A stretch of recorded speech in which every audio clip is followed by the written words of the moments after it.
Let me commence my survey first, though, by establishing a few basic facts. It may test your patience to hear these, but I think if we're going to be impartial, we need to hold several things in mind.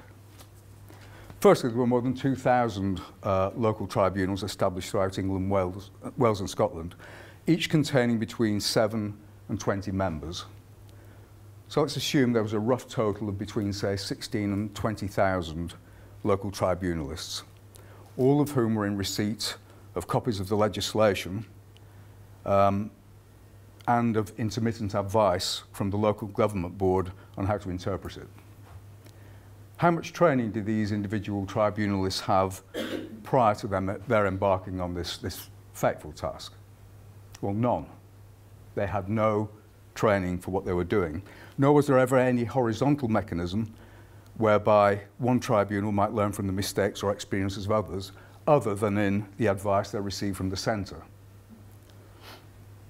Many tribunalists had previously been appointed to consider applications for postponements under the voluntary Derby scheme. But the Derby tribunals had only just begun their work when they were transformed into military service tribunals. So there was absolutely no body of experience that could be brought to the new task.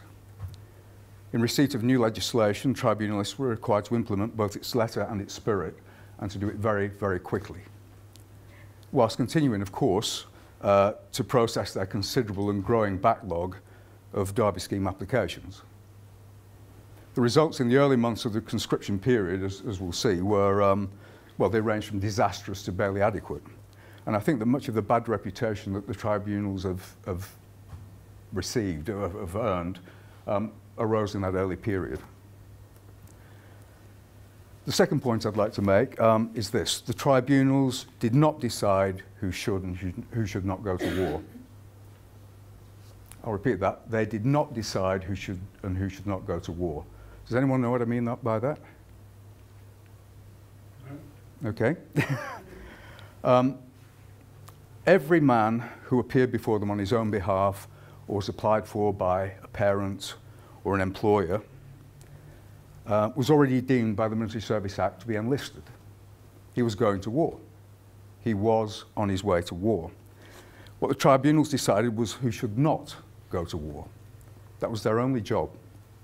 That may sound like pedantry, but I think it's not a small point. Any contemporary recruitment officer would not have agreed with the general principle that the tribunals were part of their process.